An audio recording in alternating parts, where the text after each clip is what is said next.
Thank you for joining Wars of the Roses. As we conclude with Part 12, Quetzalcoatl from 12 World Teachers by Manly P. Hall.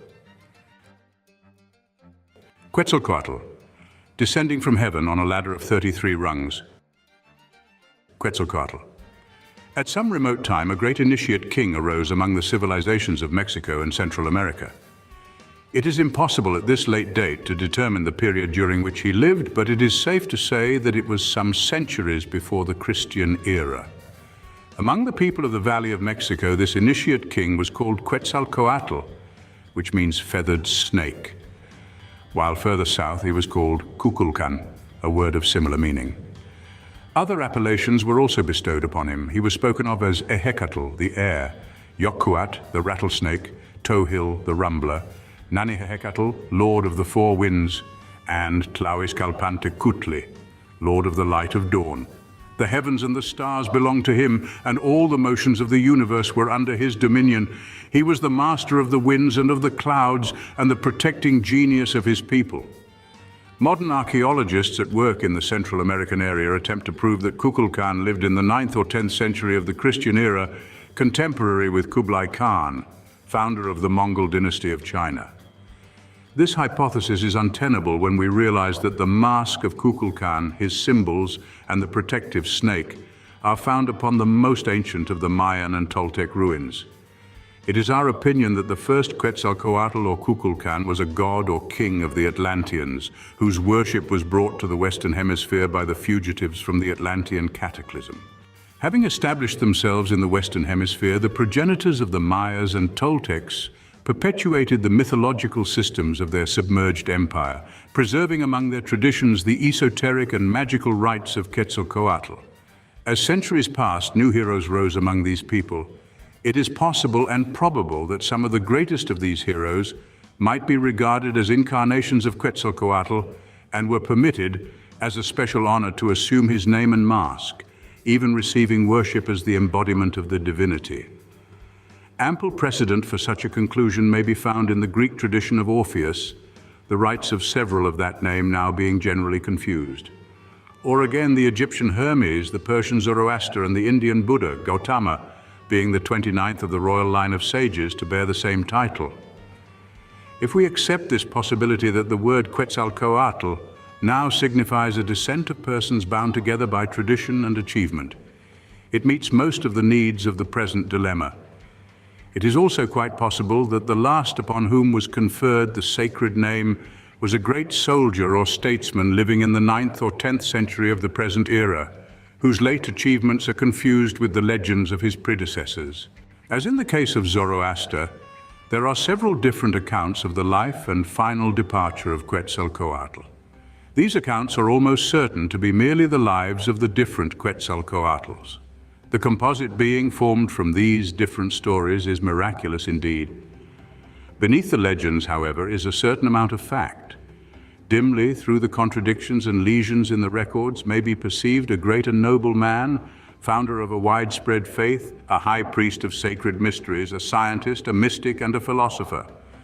Quetzalcoatl was a name to conjure with from the southern borders of the United States to the highest peaks of the Andes. His mystery cult was served by a hierarchy of priests who termed themselves serpents, and who, by virtue of their rituals of consecration, partook of the very nature of the god himself.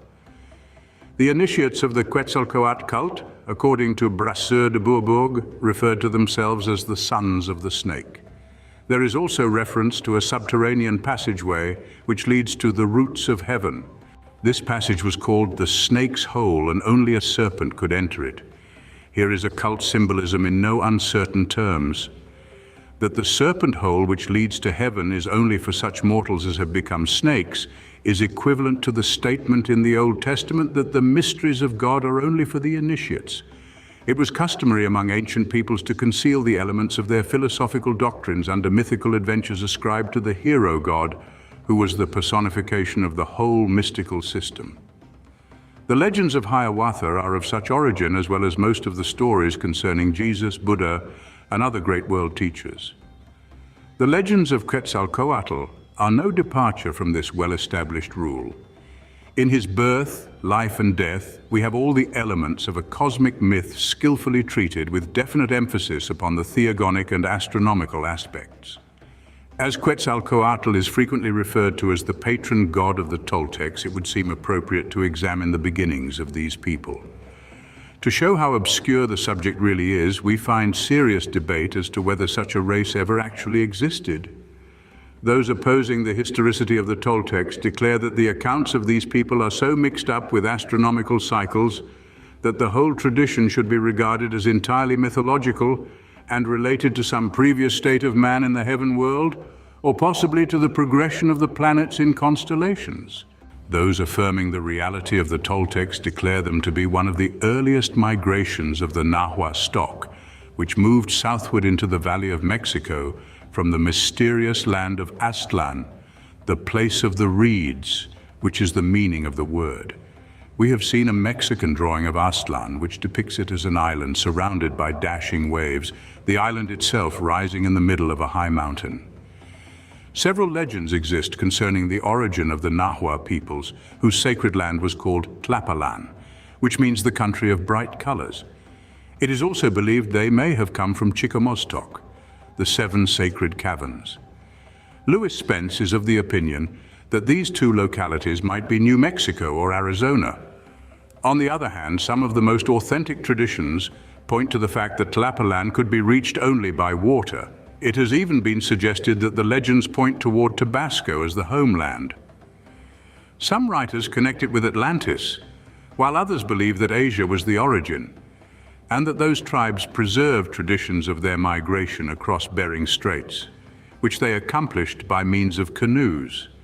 There is an ever-increasing belief in the reality of the Toltec people, but if philosophical facts were known, the whole account might parallel Plato's description of Atlantis, which is a symbolical and allegorical depiction based upon historical circumstances. Fact and fancy have been woven together to serve the purpose of a priestcraft bent on the preservation of metaphysical truths. According to the historian Quetzalcoatl, the Toltecs founded the city of Tollan about the year AD 566. Tollan is now identified with the Mexican city of Tula Hidalgo, which is about 50 miles from Mexico City. There is a tradition that the Toltecs were led in this migration by a magician who by divination selected the spot upon which the great center of empire was to be established. Now, if the Toltec civilization did not arise until the 6th century, it is scarcely probable that it was to these people that Quetzalcoatl came. He would seem to be much earlier because his magical arts already had been practiced in Mayapan to the south. This leads us to believe that the term Toltec is susceptible of two interpretations. While the term has been given to the first migrations of the Nahuatl, it may also apply to the mythological period which preceded historical civilization, a period such as we find recorded as the Golden Age in Greece, during which the gods walked with men. While dates and places are hopelessly confused, the astonishing profundity of the Quetzalcoatl story and its correspondence to the mystery rituals of the classical pagan world cannot but awaken admiration and a desire to understand its meaning more clearly.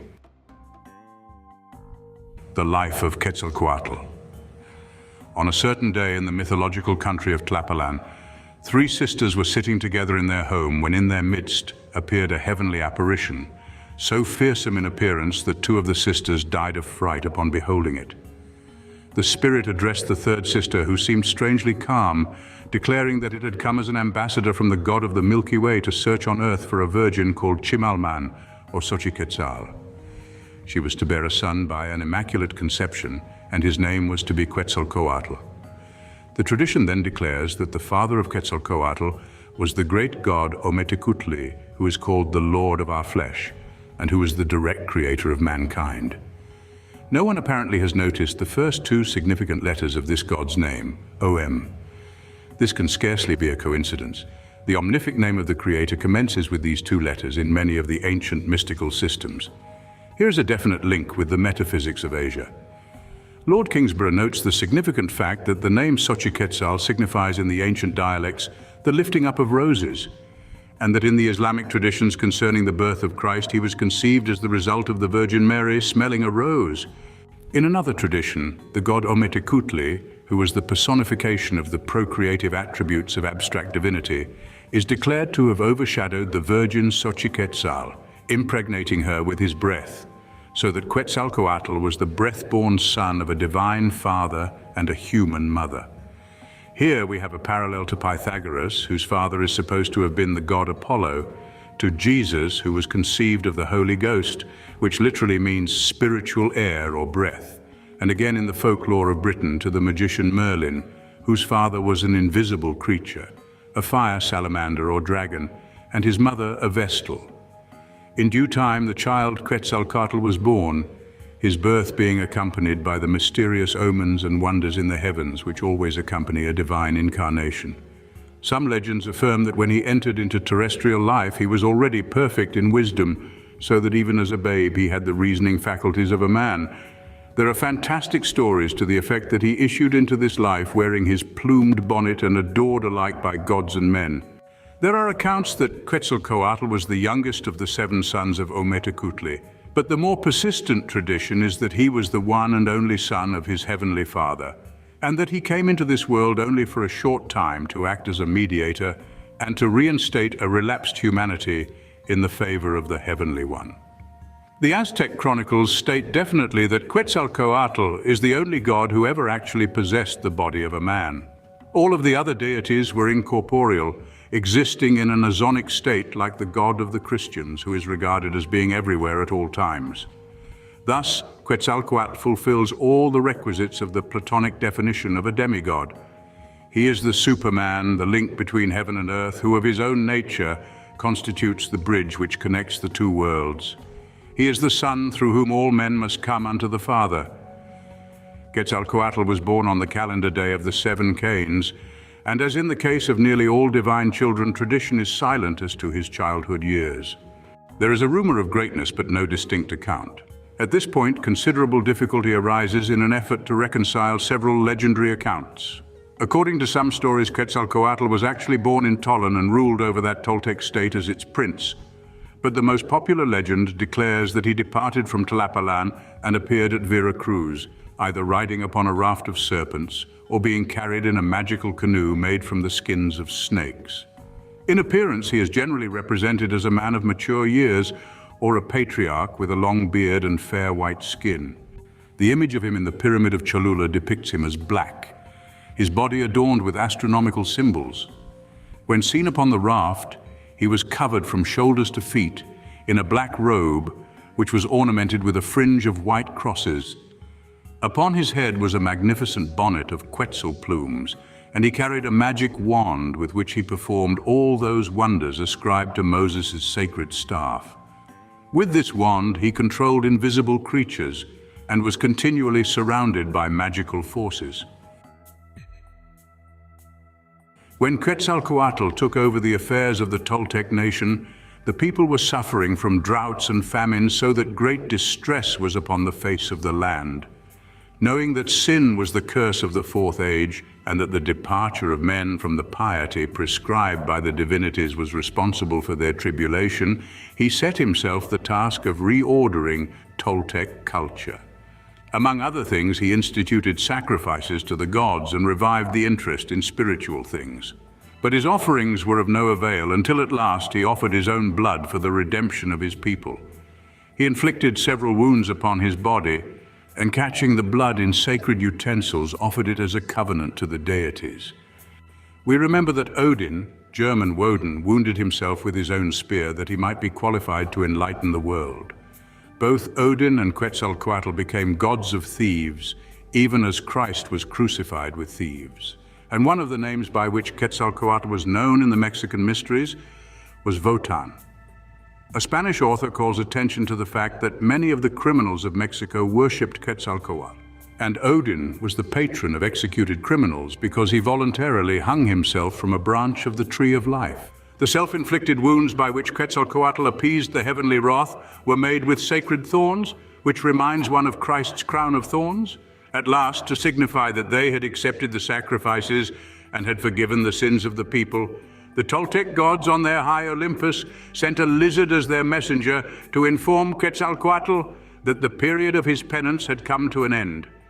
The Valley of Mexico then blossomed as a rose, and all good things came to the people. Prescott writes, "During his residence on earth, Quetzalcoatl instructed the natives in husbandry and the arts of government. His influence was most benign. Under his tutelage, the people were happy, the air was filled with intoxicating perfumes and the sweet melody of birds. The halcyon days he spent with his people represented to them the golden age of Anahuac. At his command, the earth teemed with fruits and flowers without the pains of culture. An ear of Indian corn was as much as a man could carry. The cotton, as it grew, took of its own accord the rich dyes of human art. Wherever he went, all manner of singing birds bore him company, emblems of the whistling breeze." Thus, we see that the great magician, with a wave of his magic wand, re-established paradise upon the earth, and over his happy realm, he ruled in the capacity of a priest rather than a king.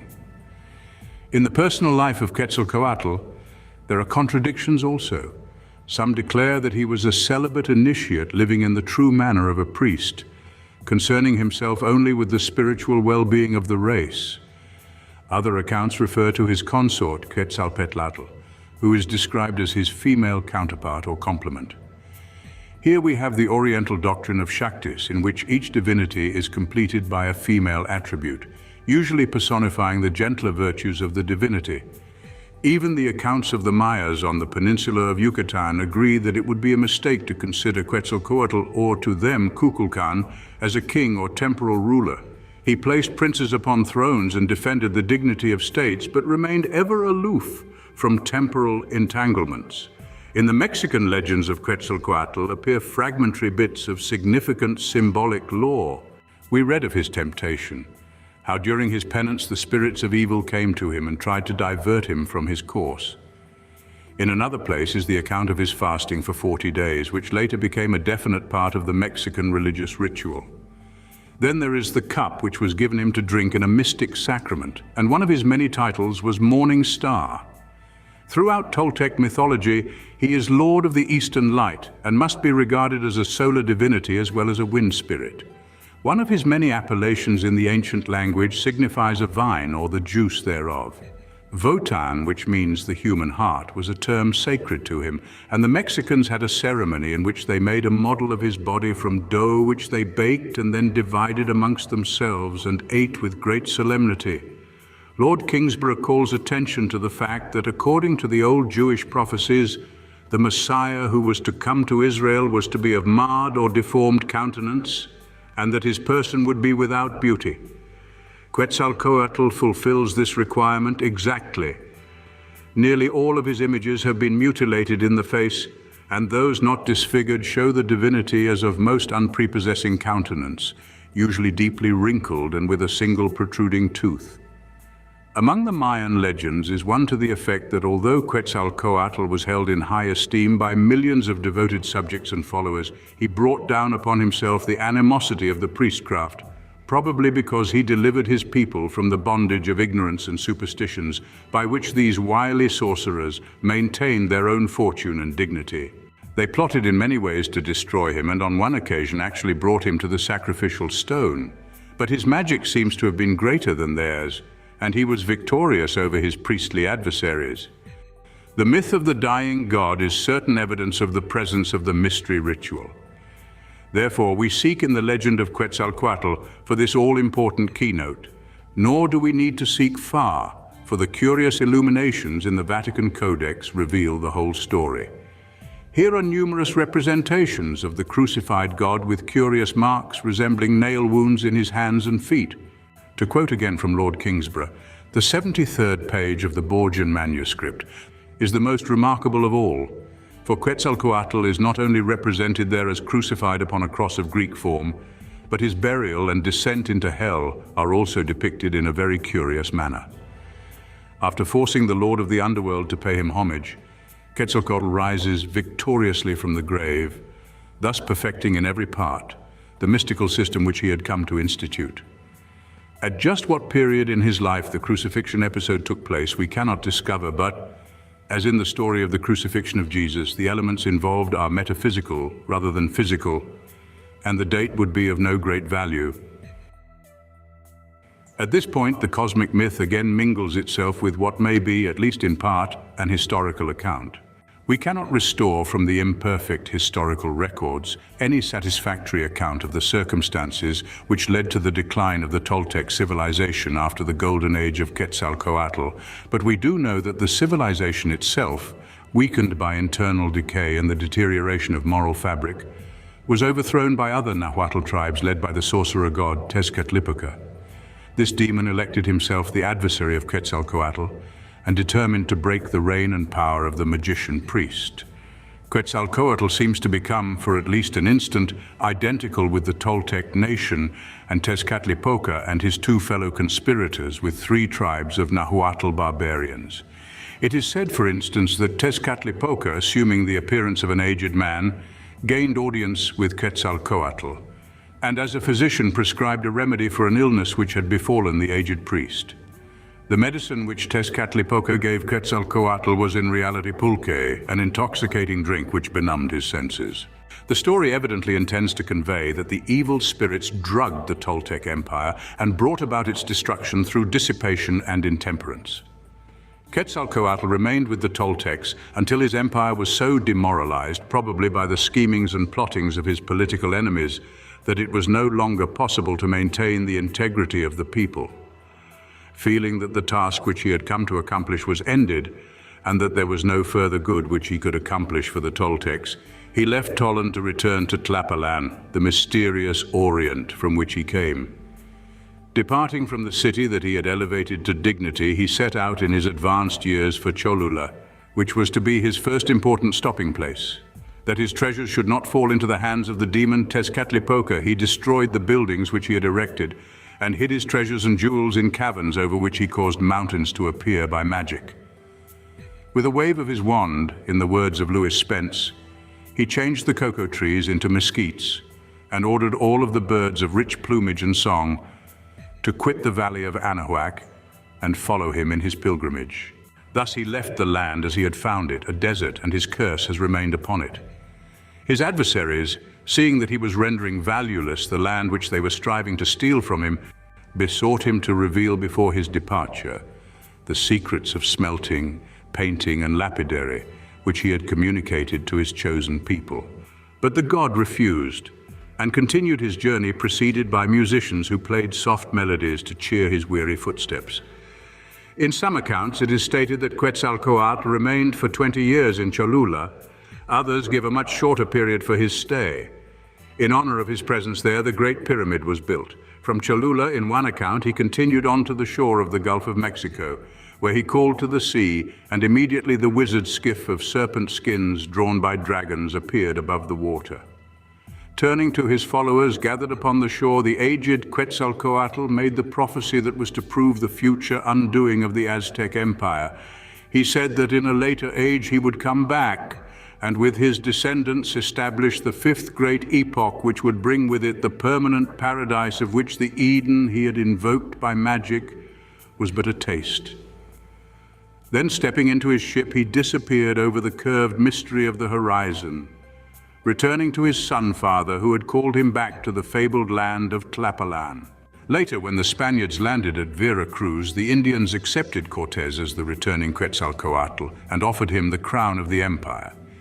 There is also another account of the passing of Quetzalcoatl, which, though entirely different, also possesses much symbolic interest. Aztec mythology describes how the aged prince, after his departure from Cholula, journeyed as far as Coatzacoalcos, Puerto Mexico, where he died full of years and honored for his wisdom. His body was carried in a stately procession to the high peak of Mount Orizaba, where, as the multitudes gathered about, it was consumed by a divine flame which descended from heaven, as in the passing of Zoroaster, the Persian fire magus. As the flames surrounded his body, there appeared in the midst of the conflagration a bird of such magnificence that its plumage darkened the flames by contrast. It was the spirit of Quetzalcoatl, ascending to heaven in the royal guise of the peacock. Lewis Spence gives a still different account of the passing of the feathered serpent. He writes that Quetzalcoatl cast himself upon a funeral pyre and was consumed, and that the ashes rising from the conflagration flew upward and were changed into birds of brilliant plumage. His heart also soared into the sky and became the morning star. The Mexicans averred that Quetzalcoatl died when the star became visible, and thus they bestowed upon him the title Lord of the Dawn. They further said that when he died, he was invisible for 4 days, and that for 8 days he wandered in the underworld, after which time the morning star appeared, when he achieved resurrection and ascended his throne as a god. That certain parts of the Quetzalcoatl legend have an astronomical interpretation is quite evident.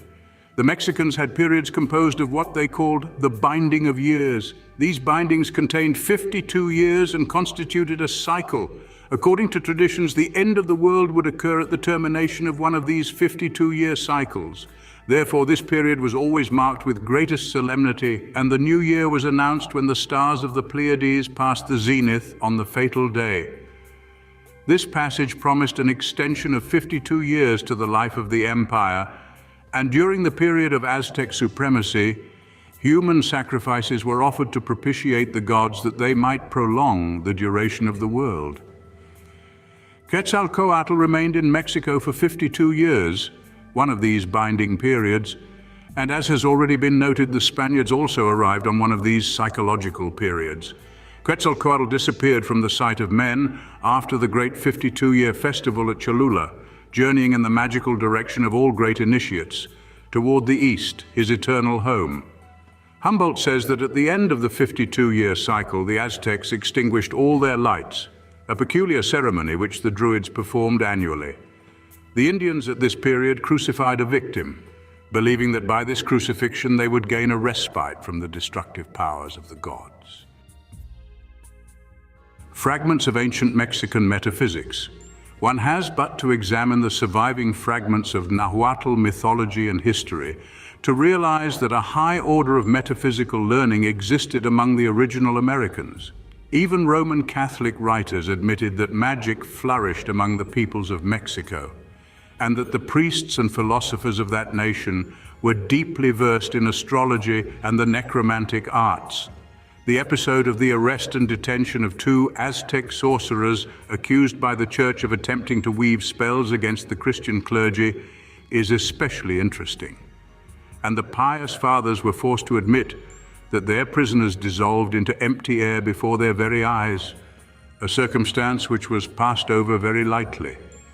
The ill-fated Montezuma was surrounded by seers and prophets who, from signs which appeared in the heavens, warned the emperor that the conquistadors with their horses and guns were not emissaries from the sun god, but were plundering mortals with an eye for loot. Montezuma, being a great prince, was well learned in the lore of his people, and it was this very learning that proved his undoing. The most ancient traditions of his race, perpetuated by the wisest of each generation, declared that the history of the world was divided into 5 epochs. These 5 vast periods were separated from each other by cataclysms in which great portions of mankind perished. In the Codex Vaticanus, it is written that in the first age, water reigned supreme, until at last it rose up and swallowed all creatures save 2 who escaped by means of a tree. As the form of a ship appears in this tradition, it is likely that the Mexican Noah and his wife rode safely over the deluge. In this first age, there were giants and strange monsters with teeth that weighed 3 pounds each. The second age was that of wind, which by the force of its blowing finally destroyed the whole world. 1 man and 1 woman survived this destruction by concealing themselves within a hollow stone which was so heavy that the wind could not blow it away. During this period, great masses of humanity were changed into apes. The third age was that of fire, and was ended by a terrible outburst of flames which burned up the world. Again, Noah and his wife were saved, this time by seeking refuge in subterranean caverns where the terrible heat could not reach them. The fourth age is that of present humanity, and its destruction will be brought about by sin, the sin of man. It is called in the Old Codex the Age of the Black Hair. It was in the early centuries of this age that the great race of the Toltecs, under their divine priest-king Quetzalcoatl, were destroyed by the sorcery of the Nahuatl under their demon war god Tezcatlipoca. All this Montezuma knew, And from the same traditions, he also learned that a fifth age was to come, a golden age in which the gods would return, or more correctly, turn with favor to the Aztec nation through their ministering intermediary, the feathered snake. Extracts from an Aztec prayer. O mighty Lord, under whose wing we find defense and shelter, thou art invisible and impalpable, even as night and the air. How can I, that am so mean and worthless, dare to appear before thy majesty? Stuttering and with rude lips I speak, ungainly is the manner of my speech, as one leaping among furrows, as one advancing unevenly. Yea, what dost thou now, O Lord, most strong, compassionate, invisible, and impalpable, whose will all things obey, upon whose disposal depends the rule of the world, to whom all are subject, what in thy divine breast hast thou decreed? O Lord, all-powerful, full of mercy, our refuge, though indeed thine anger and indignation, thine arrows and stones have sorely hurt this poor people, let it be as a father or a mother that rebukes children, pulling their ears, pinching their arms, whipping them with nettles, pouring chill water upon them, all being done that they may amend their puerility and childishness. Let the small birds and thy people sing again to approach the sun. Give them quiet weather, so that they may cause their voices to reach thy highness, and thou mayest know them. Thank you for watching, and please don't forget to share, like, subscribe, and comment, and if you can, please consider donating to Wars of the Roses. Links to PayPal and Patreon are in the description. Thank you so very much.